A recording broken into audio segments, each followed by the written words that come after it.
quelles sont les villes étrangères où les Français continuent à investir?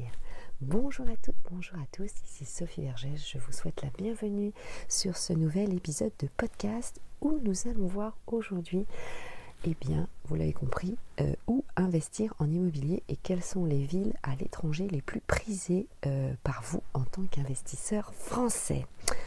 Alors, eh bien, les pays déjà dans lesquels vous investissez, ce sont l'Italie, l'Espagne et le Portugal. En effet, les prix baissent en Italie, par contre en Espagne et au Portugal, les prix explosent.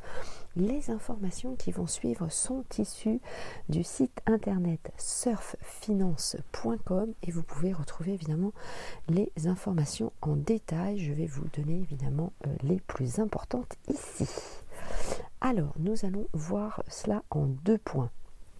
Alors, premièrement, les pays d'Europe, évidemment du Sud, attirent les Français. Ce sont les plus prisés, qu'il s'agisse d'ailleurs d'une résidence secondaire, d'un investissement locatif ou d'une résidence principale. Eh bien déjà, tout simplement pour aller au soleil, mais aussi parce que, évidemment, c'est proche de la France. Le coût de la vie y est plus bas, donc la douceur des températures, la proximité géographique, mais aussi la fiscalité, souvent très attractive pour ces trois pays qui ne manquent pas évidemment d'arguments. Et la crise sanitaire, il faut le savoir, n'a pas bénéficié à l'immobilier, notamment pour l'Italie, puisque les prix ont baissé de seulement 4,7%. Et ça reste quand même, bien sûr, le prix du mètre carré le plus bas d'Europe, mais ça reste quand même assez faible. Alors, l'Italie, justement, bénéficie d'une image très positive dans l'imaginaire collectif européen, notamment par son histoire, sa culture, son art de vivre et son soleil. Mais la demande ne manque pas et l'offre est importante également. Et donc, eh bien, votre réflexe, ça va être évidemment de négocier. Vous l'avez compris. Alors, avant le dernier point pour savoir comment vous allez financer cet investissement à l'étranger, nous pouvons nous rejoindre évidemment sur mes différents réseaux sociaux, que ce soit Facebook, Instagram, TikTok, Twitter, Clubhouse, etc.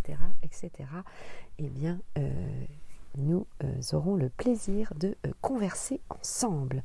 Alors, le nerf de la guerre, eh bien, vous le savez, c'est bien sûr votre financement. Alors, évidemment, c'est difficile, mais pas impossible. Le principal problème, ça va être quelles sont les garanties que vous allez apporter à la banque pour sécuriser la transaction. Mais ça, vous l'avez déjà pour un investissement classique. Alors, vous le savez, les banques françaises ne peuvent pas hypothéquer un bien immobilier hors des frontières nationales. Donc cela signifie que vous êtes censé évidemment avoir un autre bien immobilier en France sans aucun crédit qui va vous permettre justement de faire cette fameuse garantie hypothécaire. Donc vous l'avez compris, cela va dépendre de votre patrimoine personnel, mais aussi pourquoi pas si vous avez une assurance vie, puisque ça peut être accepté évidemment en garantie pour, donc, je le rappelle, sécuriser la banque, quelle que soit la nature de cette assurance vie, que ce soit un bien immobilier ou un bien financier, puisqu'elle peut prêter l'équivalent de la totalité du bien mis en gage. Allez, d'autres informations évidemment sont sur le site Surf Finance, si vous souhaitez lire l'article et connaître évidemment les prix du mètre carré. Allez, vous l'avez compris, donc pour investir dans ces pays ensoleillés, eh bien il vous faudra déjà du patrimoine, donc ça ne va pas être le premier achat, et puis une assurance vie éventuellement. Excusez-moi.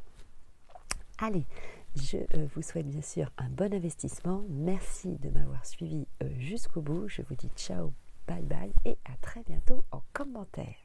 Portez-vous bien.